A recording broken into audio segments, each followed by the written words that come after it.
Hello, সবাই কেমন আছেন? আজকে আমি দেখাতে যাচ্ছি তবে মহান বিজয় দিবস উপলক্ষে ফাঁকা ফায়ার করা হয় এবং বিজয় দিবস যখন করা হয় ফাঁকা ফায়ারের মাধ্যমে আমি একটু দেখাচ্ছি। আমি আছি এই মুহূর্তে চট্টগ্রাম অস্থায়ী স্মৃতিসৌধ। তো স্মৃতিসৌধের এখানে আমার ব্যাকগ্রাউন্ডে দেখছেন স্মৃতিসৌধ, এখানে পুষ্প অর্পণ হবে এবং ফাঁকা ফায়ার হবে। আমি সব কিছুই আপনাদের সাথে শেয়ার করছি। তো দেখাচ্ছি আপনাদেরকে ভোর সকাল, এখন বাজে 5টার সময় ফাঁকা ফায়ারের মাধ্যমে পুষ্প অর্পণ করা হবে এই জাতীয় স্মৃতিসৌধে, চট্টগ্রামের এখানে অস্থায়ী জাতীয় স্মৃতিসৌধ। তো আমি দেখাতে যাচ্ছি আপনাদেরকে কীভাবে ফাঁকা ফায়ার করে বিজয় উদযাপন করা হয় চট্টগ্রাম। আপনাদের আজকে দেখাচ্ছি বিজয় দিবস উপলক্ষে ফায়ারিং করা হয়, সূর্যোদয়ের সাথে সাথে ফায়ারিং।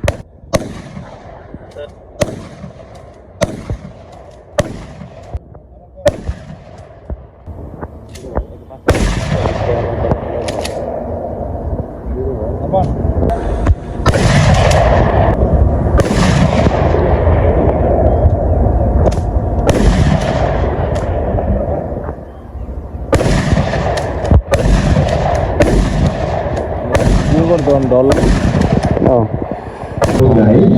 চট্টগ্রাম মেট্রোপলিটন পুলিশের সুসজ্জিত দল ইন্সপেক্টর আব্দুর রহমান মহান বিজয় দিবস উপলক্ষে রাষ্ট্রীয় সালাম প্রদর্শন করবে।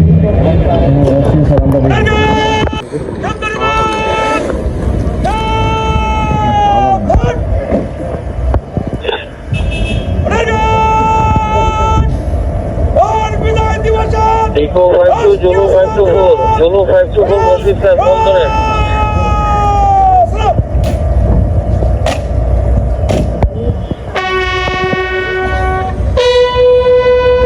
ওই পাশে থাকলে ভিডিওটা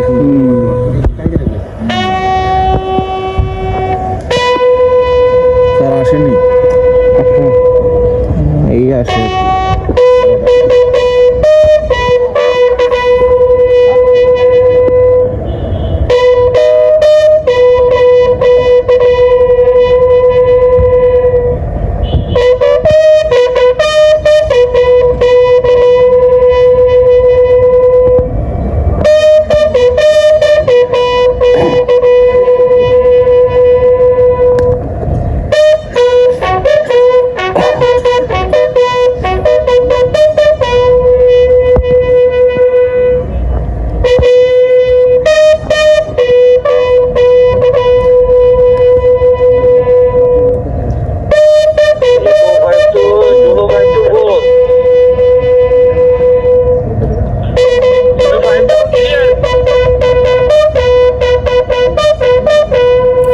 সূর্য উদয়ের সাথে সাথে ফাঁকা ফায়ার করা হয়। ফাঁকা ফায়ার শেষে সশস্ত্র সালাম দেওয়া হয়।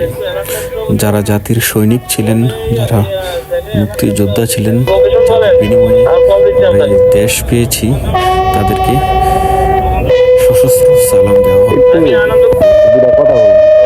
একটু কষ্ট করে আসছে, একটু শস্য এলাকায় একটু থাকতে হবে।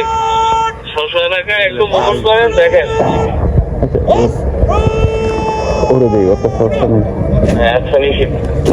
বন্ধুরা, আমরা একটু দেখালাম আপনাদেরকে কিভাবে সশস্ত্র সালাম দিয়ে বিজয় উদযাপন করা হয়। সূর্য ওঠার সাথে সাথে কিভাবে ফায়ারিং করে